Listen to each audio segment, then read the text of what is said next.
Hello, today these are the directions for Wednesday, October 7th. Today I want you to finish working on your Byzantine times. Please make sure that you work on the rough draft before you start on your final project. Again, looking at how can I put in my information that I will then turn into a paragraph. I added my facts as bullet points. I want to make sure that I address all points of the title, and then I'm going to turn those into a paragraph for my final draft.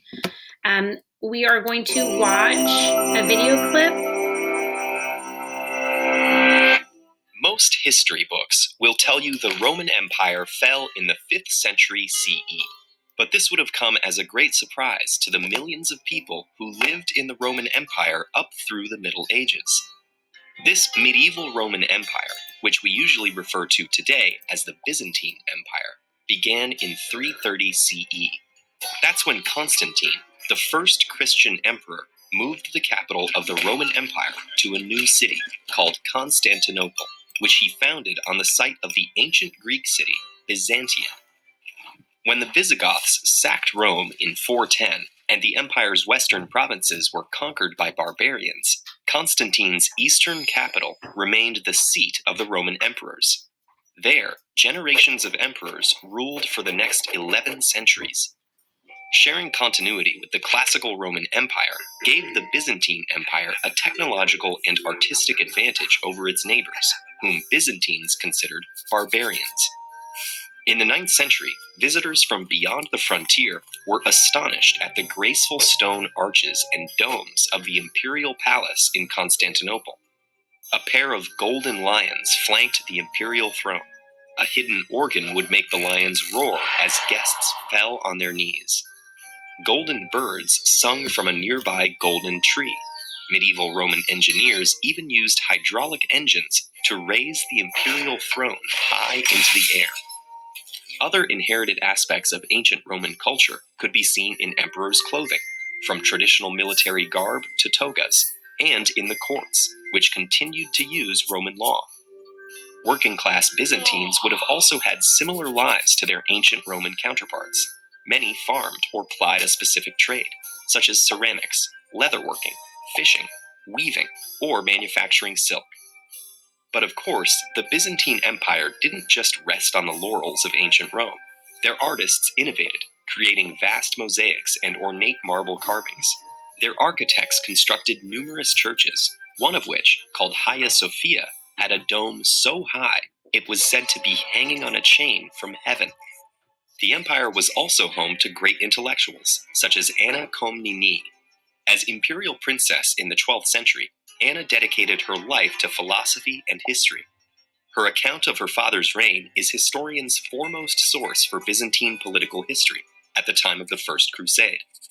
Another scholar, Leo the mathematician, invented a system of beacons that ran the width of the empire, what's now Greece and Turkey. Stretching more than 700 kilometers, this system allowed the edge of the empire to warn the emperor of invading armies within 1 hour of sighting them at the border. But their advances couldn't protect the empire forever. In 1203, an army of French and Venetian crusaders made a deal with a man named Alexios Angelos. Alexios was the son of a deposed emperor and promised the crusaders vast riches and support to help him retake the throne from his uncle. Alexios succeeded, but after a year the population rebelled, and Alexios himself was deposed and killed. So Alexios' unpaid army turned their aggression on Constantinople. They lit massive fires which destroyed countless works of ancient and medieval art and literature, leaving about 1/3 of the population homeless. The city was reclaimed 50 years later by the Roman Emperor Michael Palaeologus, but his restored empire never regained all the territory the Crusaders had conquered. Finally, in 1453, Ottoman Emperor Mehmed the Conqueror captured Constantinople, bringing a conclusive end to the Roman Empire. Despite the Ottoman conquest, many Greek-speaking inhabitants of the Eastern Mediterranean continued to call themselves Romans until the early 21st century. In fact, it wasn't until the Renaissance that the term Byzantine Empire was first used. For Western Europeans, the Renaissance was about reconnecting with the wisdom of antiquity. And since the existence of a medieval Roman Empire suggested there were Europeans who'd never lost touch with antiquity, Western Europeans wanted to draw clear lines between the ages.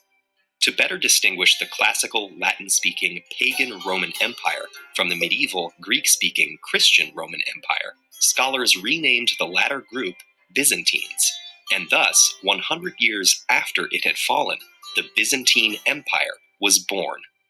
Want to learn more about the Byzantine Church mentioned in this video? Check out this lesson and learn how Hagia Sophia spanned empires, housed multiple religions, and is somehow decorated with both ancient Greek columns and Viking runes.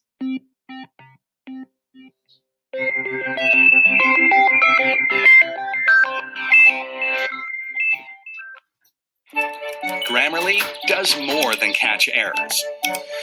With